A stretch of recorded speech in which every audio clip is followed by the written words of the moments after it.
Informative. Educational. Objective. Inclusive. Comprehensive. This is Progress Report. Updates and conversations from the Government Information Service.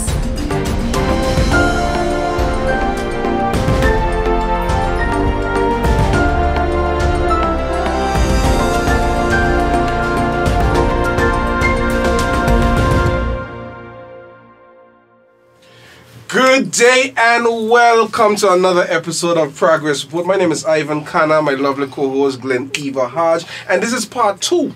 When we left you last, we were speaking with the Honorable Premier, Dr. Ellis Lorenzo Webster, who is still here, and we ended at a bit of a crossroads. A cliffhanger. I like that. I like that. You guys are good producers. We ended at a bit of a cliffhanger talking about the importance of the Health Authority coming under the Ministry of Finance, where the Honorable Premier and Minister of Health, Dr. Ellis Lorenzo Webster, has spoke about the vision for healthcare, reimagine healthcare. We touched on a number of things, and we left almost with a bit of an Easter egg, but down a rabbit hole, with respects to again, like the decision or some of the talk out there about Health Authority staying where it's at. But you touched on some important things, Premier. Between 2004 and 2023 now we're in. Yes. There's only been 2 financial type reports submitted. Annual reports submitted. Which is required by legislation. Annually. Annually. So we don't know. We've just been putting money in Health Authority year after year after year. Correct. No idea what we're funding in terms of, okay, you're putting the money there, but what's the true vision? What has the improvements been? Quantifiable, qualitative, like where have we been going in healthcare? But now in the short span of 2.5 years, just under 3 years, we can point to major developments in healthcare.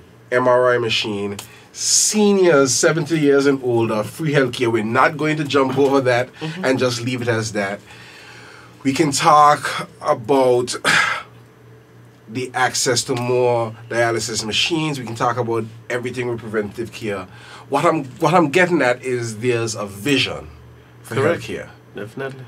And I'm impressed. Gleneva warned me about going on the rabbit hole, so I'm going to spare everyone going on the rabbit hole. There's a lot that you can meet me and ask me about in the streets, but we're going to take the time in this episode to touch on some other things. So we're gonna, I mean, like we said in the previous episode, finance runs through and through. But we're gonna focus a lot more on the economic development side of things, the finance included in there as well. Just how we started the last one, Premier, again, thank you for staying here with us. Can you sort of give us a little bit of a recap of what we've seen in the first quarter of the year as it relates to economic development? I know that there are a lot of hot button topics that are out there in that regard. I know we spoke about some of. We're gonna get there. There's some stuff that we spoke about the last time you were here, not the last episode, but the last time you were here before that. There were some things that I predicted. Yes, woman. There's some things that I predicted, and we're now kind of going through them. But quickly, just a bit of a recap as to what we've seen. Certainly. And I just want to say the goal is that I want to see Anguilla in a position where it's, the economic progress gives us financial stability. Right. Where we can weather storms, talking about a weather woman, and these could be natural disasters, these could be pandemics, right. These could be just inner social issues that we're able to pay for ourselves and be able to fund the necessary. So one of the things Anguilla has is tourism is the main industry. And with that, we have to have access. And so we were able to complete the Blowing Point Ferry Terminal. Beautiful edifice. That's correct. I mean, and people tell us that every day and they write about it. Yes. But it is functional, it is modern, Yes. and it's there. Yes. And it's paid for. You know, and we don't have to worry about having Nobody collecting for the next 40 collecting years. for the next 30, 40 the years. things that on it. you Yes. I can say it. Yes, you can say those I can things. say those That's things. right. The airport. Uh-huh. I always said that the airport, and I think this was the vision of the father of the nation, James Ronald Webster, Mr. Chief Minister Hubert Hughes, that an airport is essential to Anguilla's progress, but it's sustainable progress. And so we look at we have access to 12 million pounds. First, we had 4 million pounds that was offered by Minister Amanda Milling, Yes.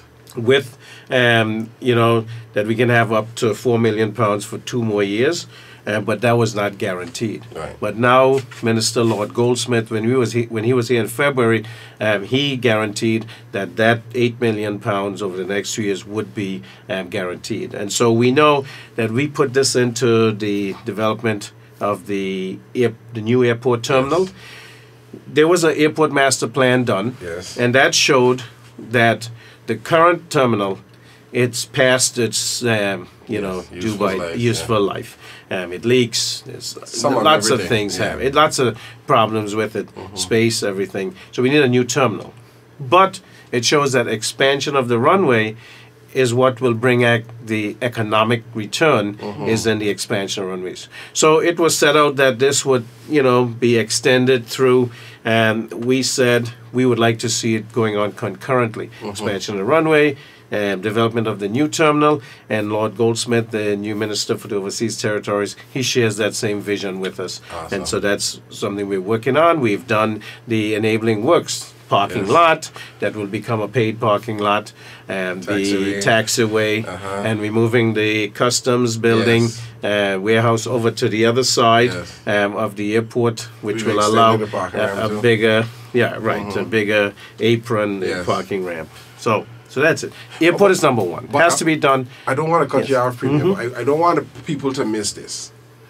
And correct me if I'm wrong. You said that we have been guaranteed 8 million pounds over the next 2 years. Well, it 2 was years. 12 over 3 years. Yeah, so so we've gotten the first 4, and now we're gonna get Get the other- the next 4. Yes. Okay, great. That's Yes. 8 million pounds over the next 2 years. Right. Lord Goldsmith shares the vision of this administration for airport development and airport expansion in terms of our runway. Correct. And you're saying that we need to fast track the development not just of the terminal but the extension of the runway. That's correct. Okay, so we ain't talking extension in 40 years and a pretty terminal in 2 years. No, we're talking both occurring at the same time. That's what we want to get done. Good, I'm gonna put a pin right there. Bing! Both occurring at the same time. That's growing sustainably together. Because I had people accost me in public and tell me we're doing this wrong, and how you're gonna build a terminal before you extend the runway. I'm like, but you're gonna bring bigger planes in a leaky building with American and, for instance, Seabourn is on the ground. People are out the building because we don't have the space. That's like, right. come on. Like, Yeah. if other carrier extend the runways, and we know there's pent up demand for Anguilla, and we know Anguilla is growing in terms of our tourism numbers and everything else. We're going to touch on that because we're going to talk development in this episode too and everything that's coming. But you're expanding your capacity, but you don't build someplace. First, I'm going to leave that one there. Thank you, Premier. On that note, I'm just going to But you leave that touched one on there. the sustainable together, and I know you like to put those 3 words together, growing. One of the things that will help us when we make that business case to the UK, because remember that, if we want to get a loan, we have to get permission because we're outside the borrowing guidelines Yes. in 2 of those 3. We do have the 26 days. Yes. I mean, Oh, so we're no longer at 25 we had minutes? we had 96 days. 96 days. Yeah, 3 months you're supposed to. We're at 96 days. From 3 hours when we came in 2020. That's correct. So now what we can do though, because we have those reserves, we can UK now can see that we are fiscally responsible. Was that part of the budget?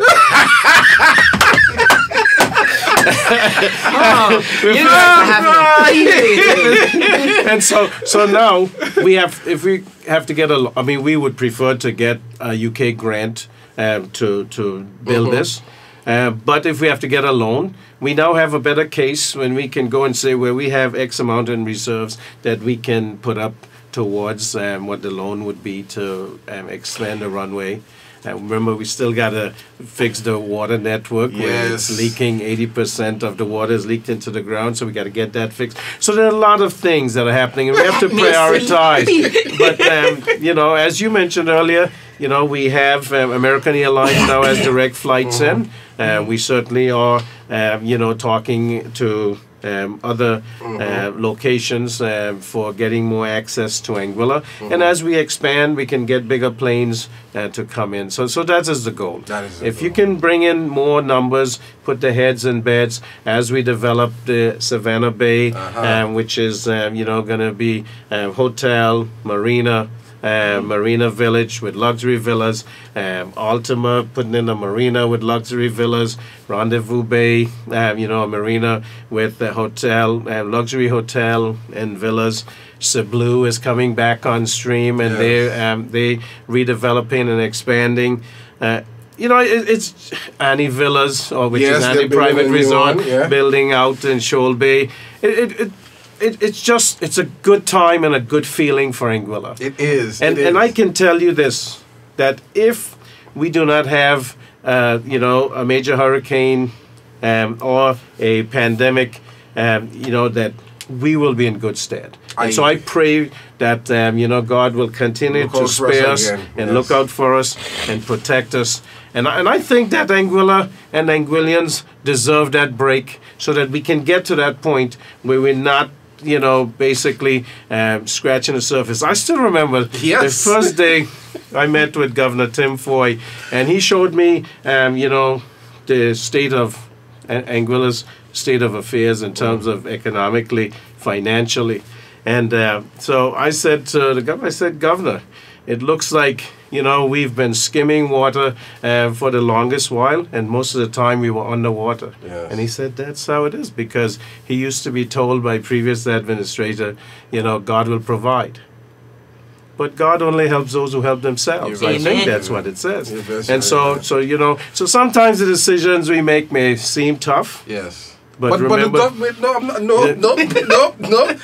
the tough decisions have to be made. Definitely. But we made a tough decision. We made a tough decision. And you know, if we didn't make the tough decisions, they would have been made for us. You best believe. And that's what I was told and shown also on day one. That if you couldn't meet your debt obligation and you had 2 weeks, well, I had 10 days to make the decision, but we had, in 2 weeks, we'd have to pay the debt. We would have had to pay the public servants. We had to pay also obligations we had, and checks that were already written, but there was no money in the treasury to pay. If we didn't take the relief, the financial aid for COVID relief, that £100 million or access to it, $100 million or access to it, you know, basically there would have been that order in council that says that it's a failed state, and that the UK would have had to take over Anguilla affairs. And we would have had no say. Then we'd have no say. It would have been imposed upon us, and we'd have no say. And we wouldn't have had the basket of goods. We wouldn't have had a lot of things if we want to get deep down to it. Well, yeah, definitely. You wouldn't have had the zero-rated items. You wouldn't have had the exemptions that we were able to push through. You know, the duty concessions that we made for fishing, agriculture, manufacturing. You know, we wouldn't have none of that for our seniors. That's correct. Because if you think about it, that would not have been a priority for any you know, technocrat who was coming in to take over the running of the country. They want to balance the books and make sure you can pay your debt. That's because right. I often tell people, I don't know anyone specifically could point to anyone, but there's one thing I know about the UK is they don't want to be embarrassed. Correct. They don't want to be embarrassed. And they have contingent liability. And they have so contingent liability. They're not gonna, Their name ain't gonna go around the wall and saying that they owe this or they allow this to default and that type of thing. That's correct. But I got a little information, and Premier ain't touched it as yet, but I was just talking finance and stuff with the PS and the PAS this week. And if everything continues the way it's going, we could possibly so it's 3 guidelines that we're supposed to meet. That's correct. And we've met one already. We met one. And I've been That's told... the 25% of our recurrent expenditure. Right. I've been told the way things are looking, we could possibly meet another one by end of the year. So hopefully the budget speaks to us. Like, Nick, I gotta call him out.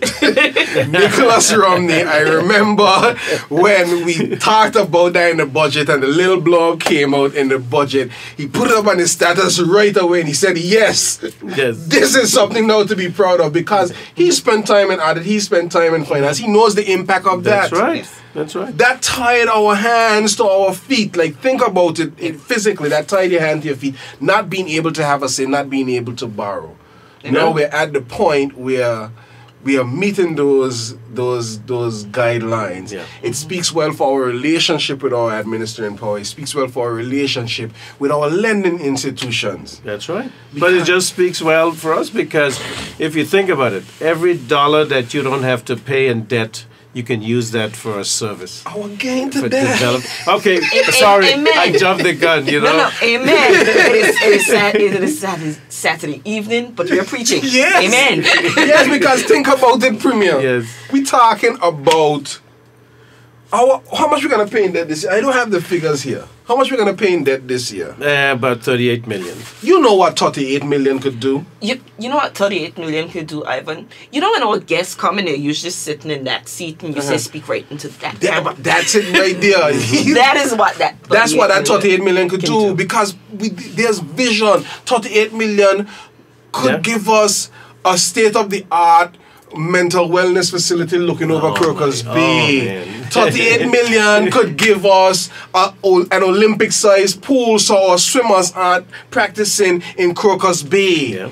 38 million could give us the cultural center. A cultural center covered. Yeah. You have the best place. Tyler Perry come here to fly in for vacation because we've seen TD Jakes here. We've seen Puff Daddy here. We've seen Pastor Keon and Shani O'Neill. We've seen the stars come here. Right. They know each other. He can come here and do a play. You know, like 38 million goes a long way, but we're paying that in debt. That's right.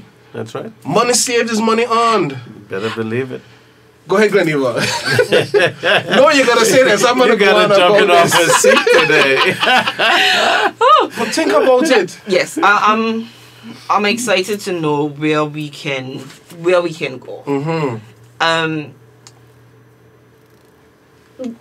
Looking forward as we continue.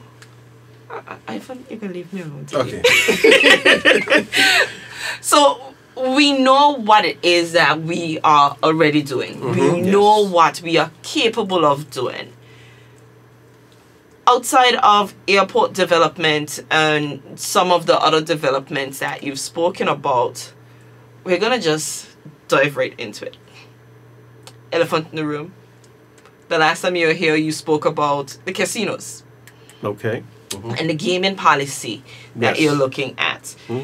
And if I recall correctly, a few weeks ago, we heard from the former premier, Mr. Banks, and he spoke about the gaming policy being built from studies that his administration would have commissioned into gaming. So this is not something new. This isn't something that's just come about. Right. I know the last time you were here, I asked about the anticipated pushback from the Christian Council, the Evangelical Society, just the Christian aspect of our society.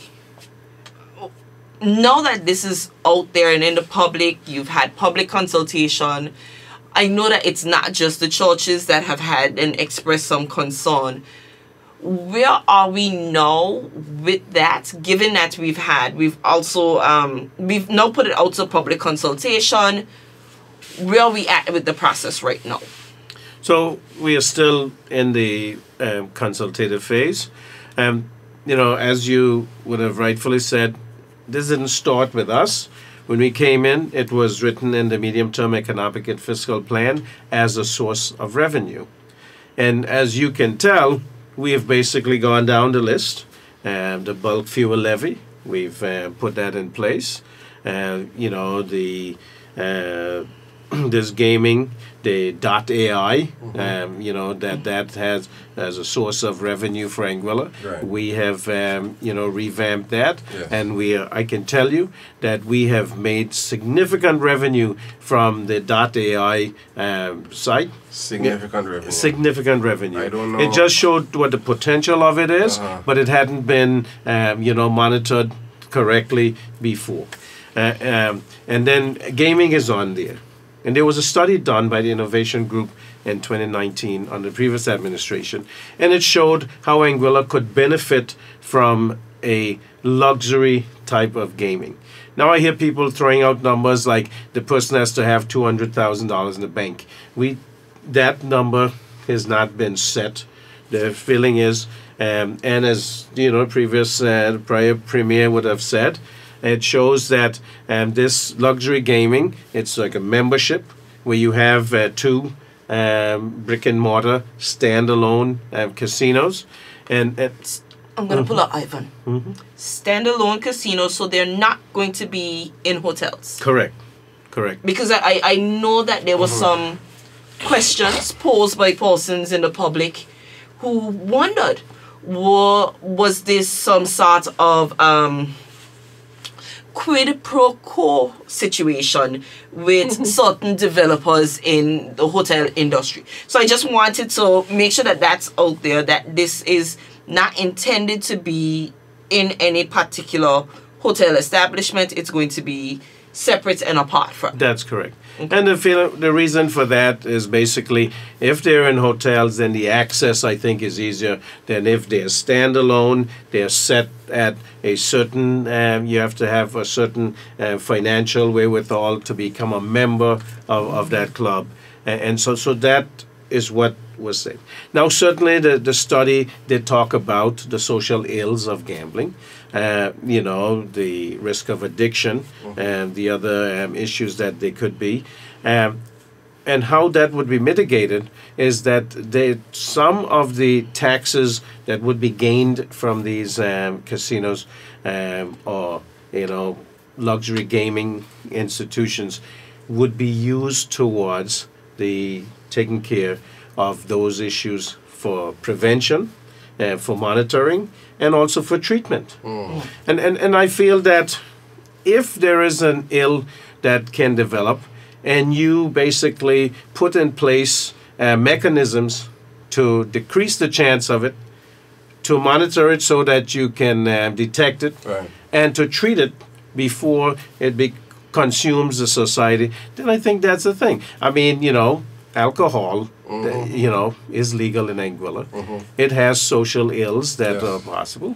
But we have to cater for the possibility of those and the treatment of them and monitor them and put in place certain laws that, you know, like drunk driving Yes. and things like that, which have to come. And the Yes. minister is working on those. So this is, I think, it would be very naive of us to think that everything we do is, you know, hunky-dory and that there's no bad effects that can occur. In anything we do that is possible, Yes. as government, we have to look at the pros, the cons, and everything. So right now, that is still in the consultative phase. We have heard from the Christian Council and the Evangelical Association, and we have heard from people. We still get, you know, people writing in, people calling in, and people meeting us wherever and giving us their opinions. And I can tell you that, as I've said before, there are more who are for than against if you look at you know, the context that Yeah. I have had and others have had. Yeah. And, yes.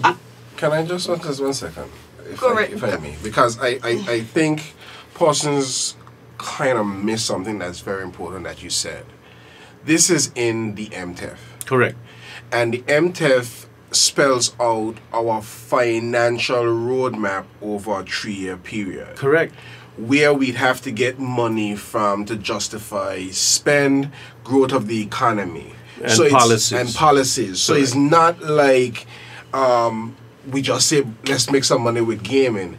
This was put in the MTEF, which means it's something that we should actively pursue if we want to fund this policy down the road, if we want to have this bit of revenue down the road and this type of thing. So it's not Premier Webster came inside and say, let me open a casino. Correct.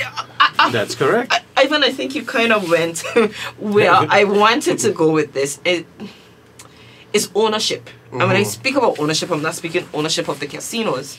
I'm speaking ownership of I thought decisions. you were saying that I was going to own it. I'm not going to own it. No, but ownership of decisions. And if for nothing else, I appreciate the former premier for coming out and speaking about this, because you hear a lot on the other side, and again, I try to not get with the politics of it, but the reality is that sometimes we have to be able to speak openly about what is happening. Because I find that there is a lot of lack of ownership of decisions that were made. Decisions that persons were in the room when those decisions were made. Exactly. They had to have been sitting at the table when said decisions were made. And I tend to get a little bit passionate about it, because it's not just this decision. Several. It's previous decisions. And it's decisions that you hear where it's the denial of ownership of certain decisions, and you go, it's not 2 and 2 way making 4 in this scenario. Beyond that, I want to touch on something that the Premier spoke about just when you're speaking, in terms of funding the taxes from this, being able to fund programs and policies that will help to mitigate some of the social ills. But we already have gambling. We already have gaming. We have the Anguilla lottery. Yes. And so my question, and this is sort of looking back a little bit, that was brought in. Yeah. But we've not had anything to mitigate against those issues. And that's open to everybody. And it is open. Right. And that is what I was getting at, Ivan. Because if you're speaking about a luxury casino and you're looking at having certain minimum of financial wherewithal to be able to become a member. No one asks me whether I got $1 in the bank or 2 when I go and I play the Anguilla lottery. I don't play the Anguilla lottery, but I'm saying for persons who do, and this is a little bit, it hits home. Not my home, but I've heard too many stories of persons who have almost lost their homes because they were gambling. Persons who skipped out on meals because they couldn't afford the food in the house because someone in the household took the money to go and gamble. Knowing who some of those persons are, those persons would never meet the basic requirements to become members in said casinos. Those issues already exist. Those issues that exist within a certain portion of our population will not be affected by those casinos. So let me ask a question, being a little bit of a fly on the wall now. Hypothetically speaking, and this is not, for those listening, this is not the case, right? Hypothetically speaking. What are you saying? Because clips don't matter about the hypothetically speaking. Okay. Okay, go ahead. That's it. Premier, you just spoke about those mechanisms that would be put in place if we were to go that direction. Correct. It's not to say that these services would be in place just for people who would have gone through the casino. No, that would be, and these are safeguarding, programs that would be set up and that could be paid for you know, and because we'd like to see those in place right now. That's what I'm getting at. But You have to be able to fund them. Good. So what are you saying? This is what I'm going to ask, and I'm going to leave this topic here just because I want us to get in some other stuff of finance, unless you want to go a little deeper in this. We can't fund those things now. You just identified very, very plainly that we are dealing with those things now. Premier, we were told if we wanted to take care of the seniors with healthcare, we had to find a way to fund it. That's right. And if you go now to Executive Council and you say, we have a brewing gambling addiction problem in Anguilla. Not just gambling, just an addiction problem. We have an addiction problem in Anguilla on a whole. Right. And we need to address it. What are you going to be told? It needs to be It funded. needs to be funded. You can't advance an unfunded policy. So you're going to have counselors. You're going to have the psychiatrists, maybe more than one. I mean, you know, and we would be told right away, how are you going to pay for this? How are you going to pay for that? How are you going to pay for that? You can't pay for it. And these are issues. I mean, we have identified that, you know, domestic violence increased during COVID, right? We show that mental health issues have skyrocketed, including in the high school because of the shift system. Persons are at home unsupervised because of the, you know, the way it's set up. And this has been going on for 7 years now. I mean, so these are concerns that we have. We have to be able to fund them. Yes. And the Minister for Social Development and Education, you know, pulls her hair out. Well, she's young, so hair doesn't fall out like mine. But I can just imagine what she has to be going through when she says, you know, I'd like to have a halfway house. I'd like to have a safe haven for you know, battered women or men. These things. These are all things that any advancing and modern society requires. But you have to be able to pay for it. Yes. And so you have to find a way to make the revenue to pay for it. Yeah, we're going to go on, but there's one more point that I wanted to make.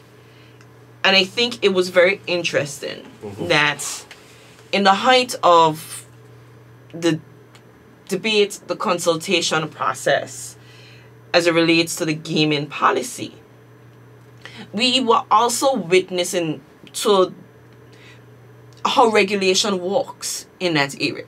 Yes. Because the Anguilla Lottery was closed for a period of time. Yes. It was closed by the regulators Correct. until they were able to produce what they needed to produce. And then we saw them being reopened, which means that regulation works. That's right.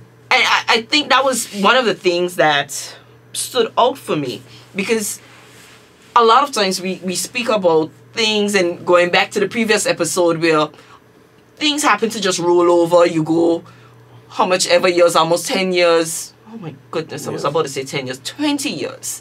Because I still think that 2004 is 10 years ago. You know, But that way you can stay young. you know, but 19 years where you only had 2 annual reports submitted That's ridiculous. from a statutory body. A lot of times we are so used to things not being properly regulated Yes. that we forget that there is space There are. and room for proper regulation. That's right. Thanks. And so we saw that regulation working. That's right. And now that is my segue into, and that is regulated by the Financial Services Commission. Certainly. And so that is my segue into the other aspect of our economic pillars, the financial services side of it. And I know the Premier had to be sitting, Prish doesn't bring this up.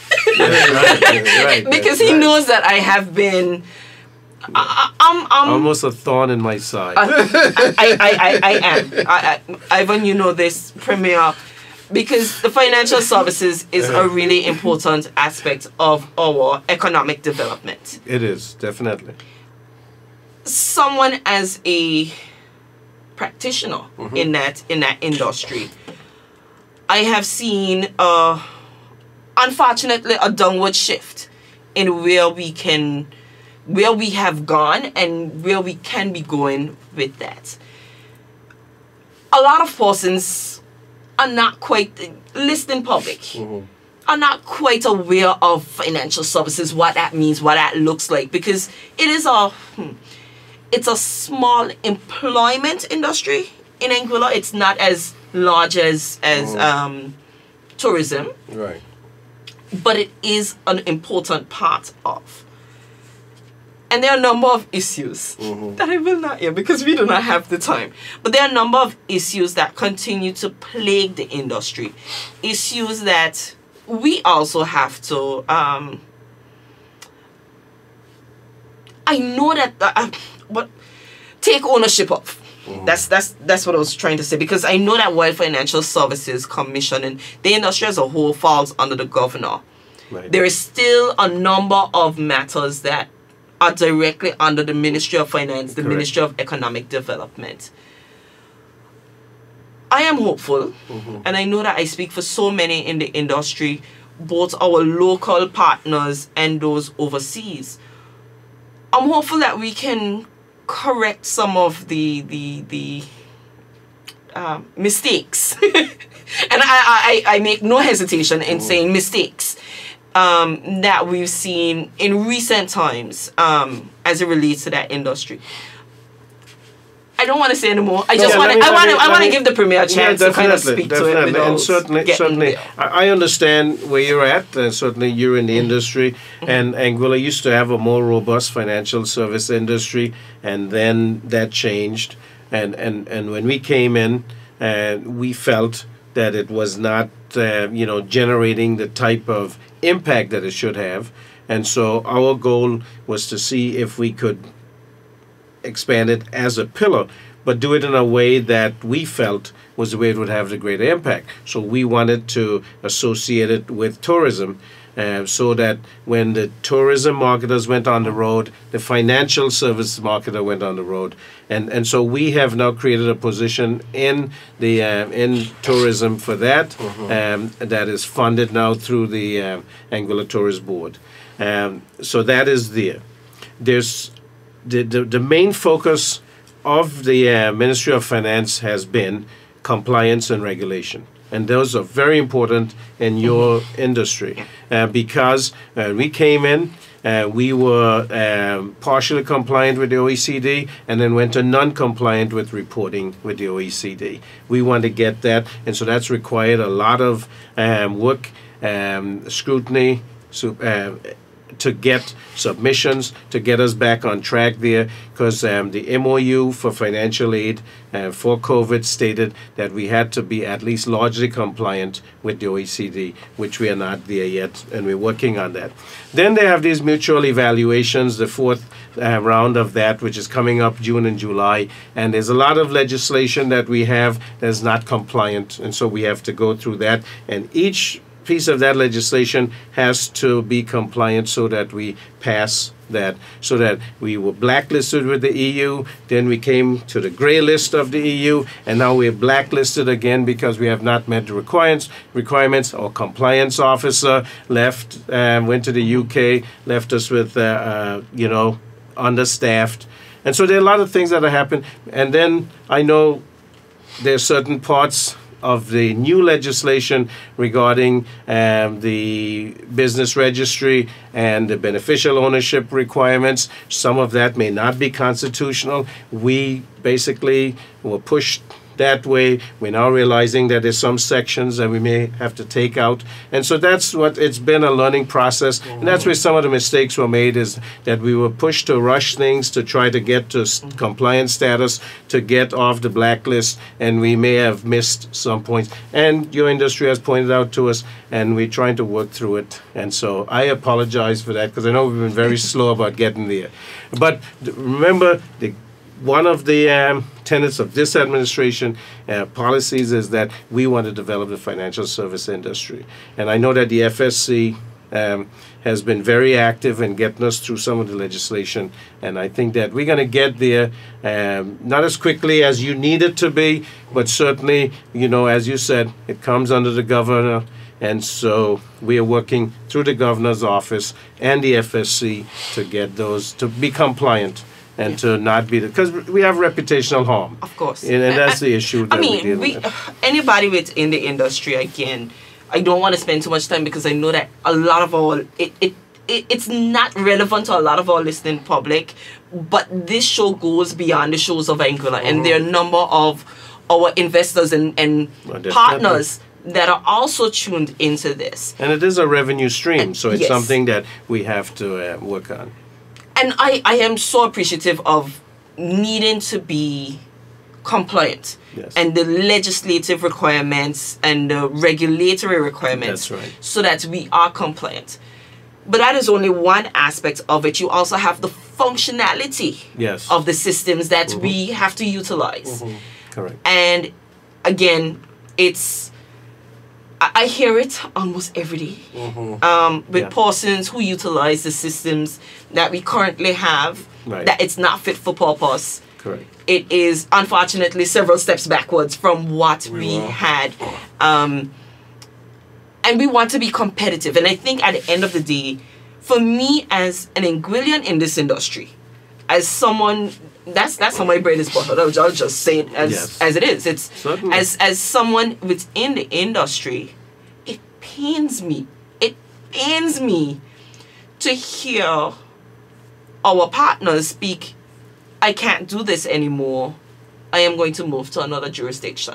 And when you're hearing that all the time, it's like, I so appreciate the need for us to be compliant, because I think it goes hand in hand. If you're not compliant, then you don't get the business. That's right. But if you don't have the business, what are you being compliant with? And so it must be a balancing act of being able to do both the compliance side of it, the marketing side, that's, Correct. the marketing arm, and then the actual functionality of the systems that we do utilize. Yes. I have to ask a question on this before we go into talk about something else, because just hearing from our conversation through the length and breadth of this, that we struggled with compliance and reporting in our statutory bodies and stuff. Like, you don't just get blacklisted. No. There are times to remedy, times to fix. So that means like this. There's a lot's been brewing for a while, right? Maybe. But I think that what really exacerbated was the Panama Papers of 2017. That really showed that, a lot of the issues existed in terms of, reporting and things like that for companies that were struck off. They were not retention of records and all of that. So we had to change a lot of the legislation when we came in to make sure that records were kept for 7 years after companies left the jurisdiction or were struck off and things like that. And so that is the issues that we have to face, that we did not manage the industry the way that we should have either, Yeah. and Stop playing. yes. Yeah. I know I don't want to go there, because Yeah. there's also a bit of hypocrisy that exists within the industry, and we're gonna call a spade a spade. Well, we have to. There's some hypocrisy that exists in terms of the requirements Yes. Yes. that are placed on some of the smaller jurisdictions You in got terms it. of reporting, Definitely. in terms of what is expected of us. Yeah. It's not placed on our bigger and larger competitors Yeah. out there. And so, What they mentioned in the Panama Papers? of course not. So, again, Well, somewhere. In fact, specific names were called to some persons. yes, who tied to some of tied those. to some of the big names, in the world, let's say. You know what? It's just, Yes. there's a nursery rhyme that says, London Bridge is falling down. We move on. We move on. Move on. But I just wanted for persons to understand that, because I'm sitting here again, and I know from my limited audit experience, my limited knowledge, speaking with you, just speaking with persons in the industry, speaking with folks in finance, you don't just wake up and say you're blacklisted. No. But they never touched on one point which people should take away from this, that there are more stringent requirements on a small jurisdiction like Anguilla than there is on the U.S. or the U.K. And these are the things, the hypocrisy is what she was alluding to. Yeah. Okay.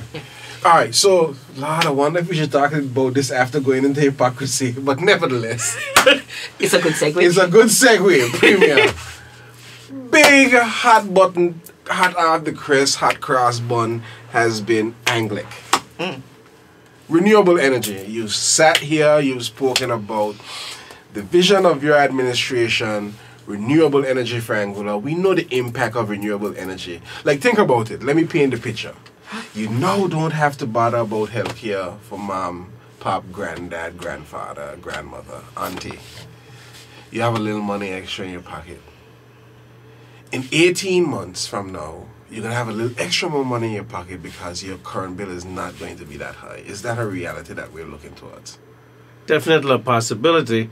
And certainly, I like the way you couch these things, you know, because you kind of... No, but this is a serious matter. And renewable energy, what bothers me about the provision of electricity in Anguilla is that you are at the mercy of the fuel surcharge. Right. Because if Saudi Arabia decides that they're going to pump less oil and then the price of fuel goes up, Like they have already. like it has, and if there's a war in Ukraine and then Russia is cut off, price of oil goes up, like it has already. Like it has. So these are issues that we're concerned about. When we have sun, we have wind, and we have developers / investors who are saying we are willing to come in, set up solar farms or wind farms or both,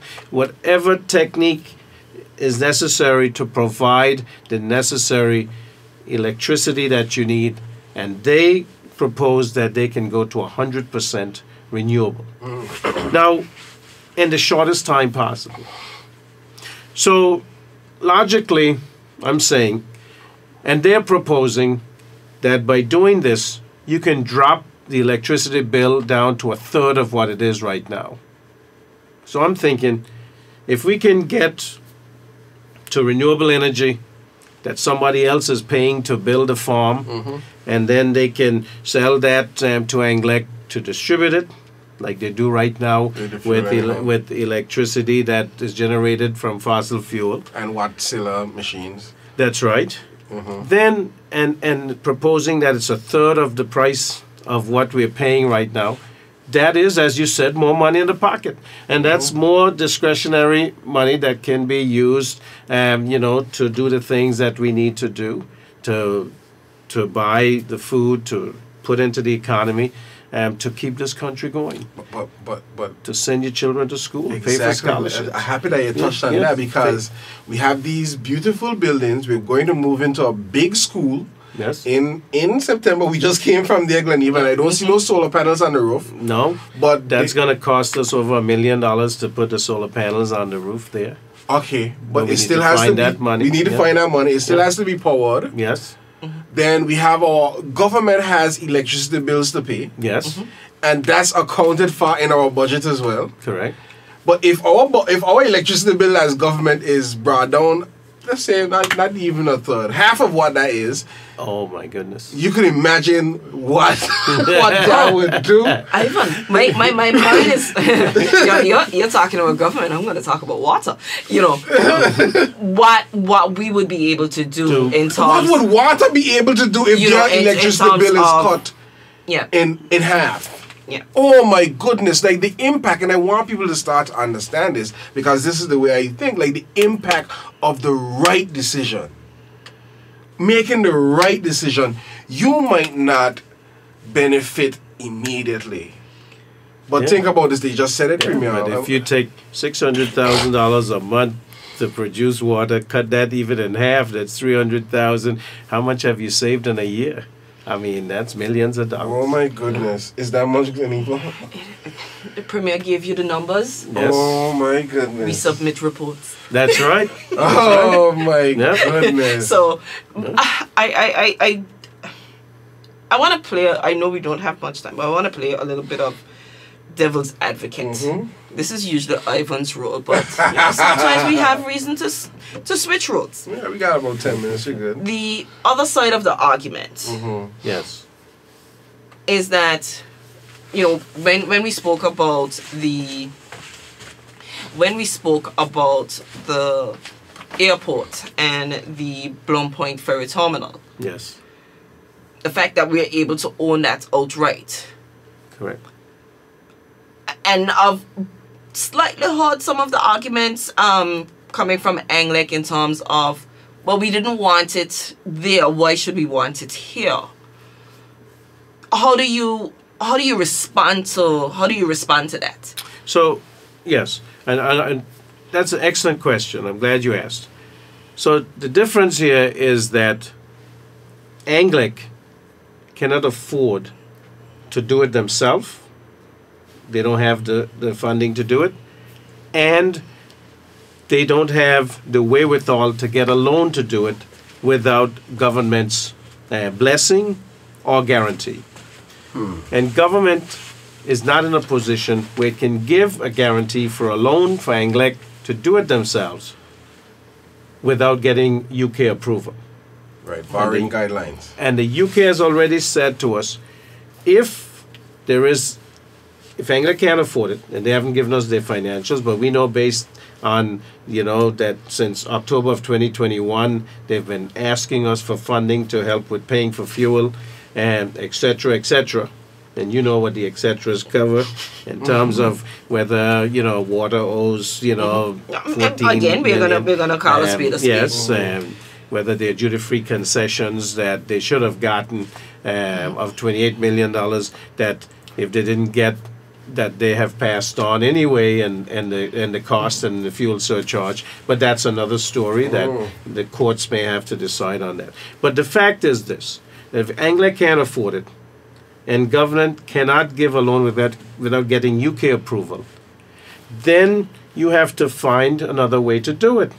And as I said, there have been at least 11 investors or developers or companies that have done, renewable energy elsewhere, who have said they can do this.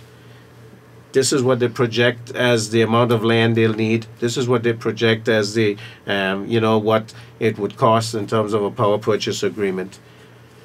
And when they have made their return on investment, the plant becomes either owned by Anglec or owned by the government. And so it's just, and they also can do it all at once. So you're looking at Anglec is saying they're gonna have to borrow in the first instance, $13 million US to get 8 megawatts, and then another 13 million to get another 5 to 8 megawatts, and then the rest to buy batteries and things like that. We are saying a company can come in and do that, and then through a PPA have that electricity gone in 9 to 12 months. That we are way ahead of the game. We are decreasing the cost of electricity. And then that plant, they have to maintain it. Yes. If it gets damaged, they got to, replace it. They're going to have to get the insurance for it. Whereas if Anglec does it, Anglec still has to pay for fuel and maintain the generators while they're doing that first phase, which can take, months to a year or more. The second phase, the third phase. So that is the argument that we have, that if we can get it done as fast as possible, and the investor or developer has to maintain it for the time that they doing the PPA, then and it will be regulated by the Public Utilities Commission, which is Anguillian. So they're going to make sure that when they negotiate what the price per kilowatt hour is going to be for that 20 to 25 megawatt plant, they're going to negotiate what's in the best interest of the people of Anguilla. Right. Listening to the discussion, listening to the Premier, I'm certain persons who are shareholders of Anglec may have differing views than what I have. I am only a consumer. Correct. And as a consumer, if I'm understanding this correctly, I am likely to see a quicker reduction under a PPA agreement. Correct. As opposed to ANGLEC being able to do it piecemeal. Correct. Again, for me, as a consumer, Makes sense. it makes sense. But I do recognize that there are persons who are both consumers and shareholders there are a number of Anguillians who are shareholders as That's well. correct. And so trying to be sensitive Understand. to all concerned then. Yeah. And I do hope that at the end of the day, whatever is worked out, that the majority of Anguillians, that the average Anguillian is the person who will benefit most from this. Because at the end of electricity is right up there with water as a base. It's essential. That's right. We did not have enough time to touch on water. I want to say it really, really quickly. I was happy and pleased to know that there is some monies put aside in this year's budget for network expansion, which I know brings me joy. Being able to replace and repair parts of our network is so important for us to continue to deliver water, which is a basic human right, it's a basic human need. And I'm rushing through as I look at how much time we have left. So there's hopefully a way forward on ANGLEC. We know that we are going to be looking at a way forward for water. I want to touch quickly on GST and the way that it's been performing. Have we seen compliance? If not, how are we dealing with that? What is next until you're back here with us at Progress Report? In terms of GST, it is performing. It's met its targets. In fact, it's above the target, and so that's why we are able to do some of the things that we're doing and project that we can do some of the other things that we need to do, which may decrease the amount of loan that we need to get the airport done and other things like that. In terms of, we are looking at it, of course. We always review some of the zero-rated items, the exemptions, to see where we can tweak things, because that's important as we go forward. We see where its impacts are, and if we need to help out in one area or the other. In terms of what we have going forward with this administration, as I said, what guides us is the well-being of the people of Anguilla. And so we talked about the things that we want to see happen in healthcare. We talk about in the economy, how these projects that are coming on stream, how they will fit in. As you know, we have a social project attached to every MOU. And we also, so that will enhance some of the development that we need in terms of youth development, sports development, just social development. And we also make sure that our contractors here, if the companies have to bring in a foreign contractor because that service is necessary, if they use local contractors, there has to be money put away in a bond or an escrow to pay our local contractors. We also want to look at now we want to see if we can get the sports track. I know the minister is working hard at the track and field, to get a track, cultural center. These are all, it's not a wish list.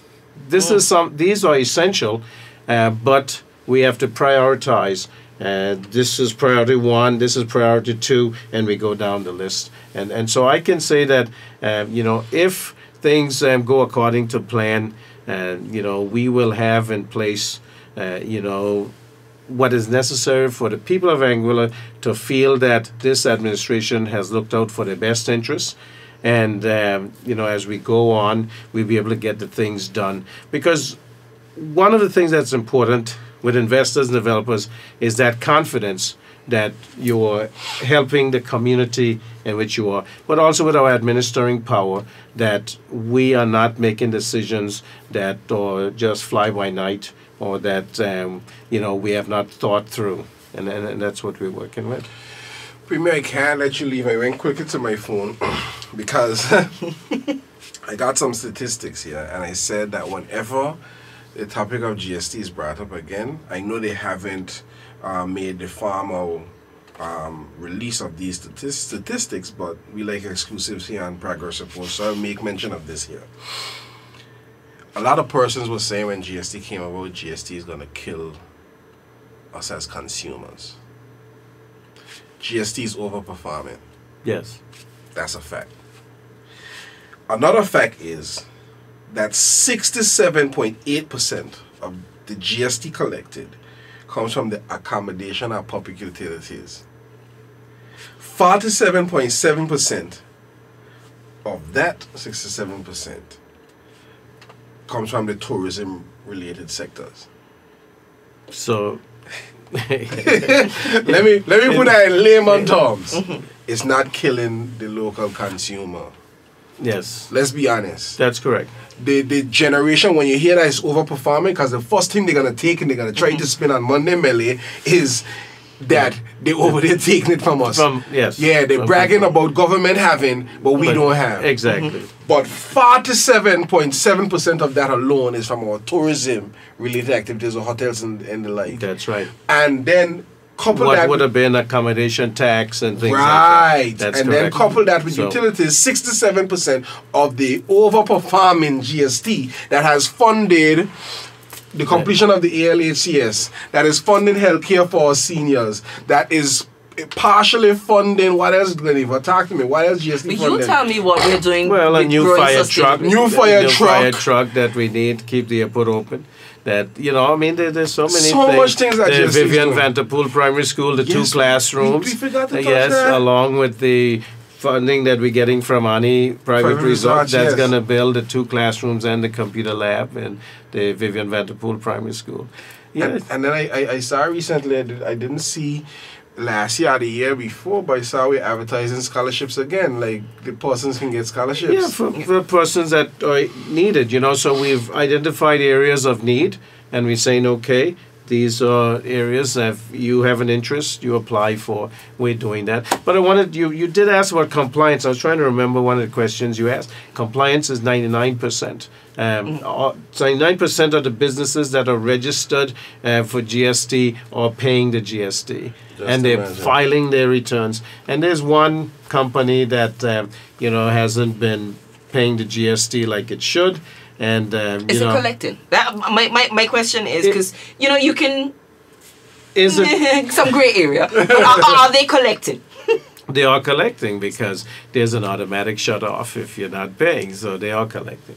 And we do know that. And they have applied for penalty waivers and things like that. And the penalty waiver committee, the controller of IRD, has been very lenient so yes. far because the GST law, what was written into it, which we insisted on, and Section 100 was that we would be very lenient for the first year in terms of so that people could understand the system, so that it wouldn't be burdened, so they wouldn't have jackbooted compliance officers breaking into offices and taking laptops like it was suggested would happen. That is not happening. IRD controller is very nice guy, and he works with people. I know he's gone out personally along with his units to different businesses, talk them through, and the businesses are very compliant.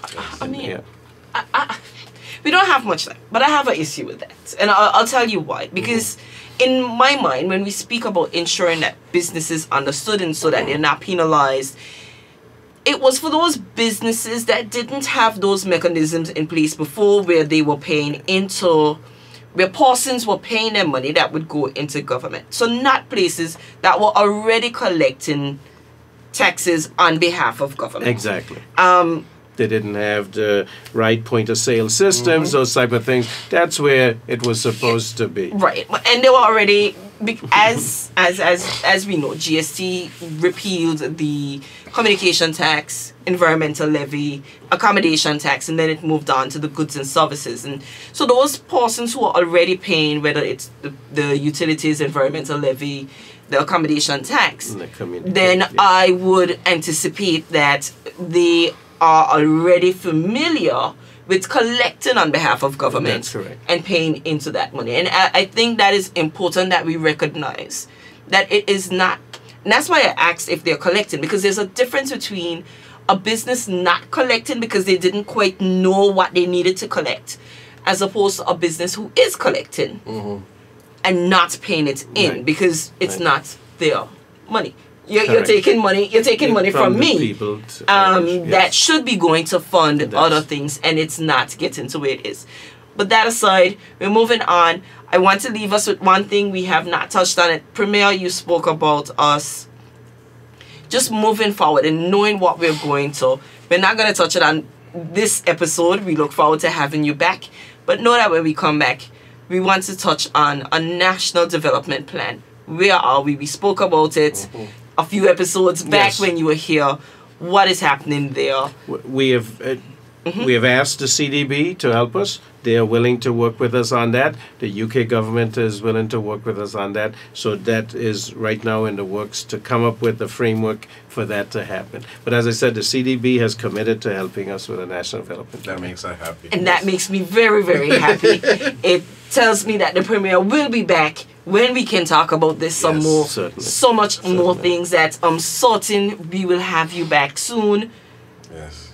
Any final words, Premier, as we close out?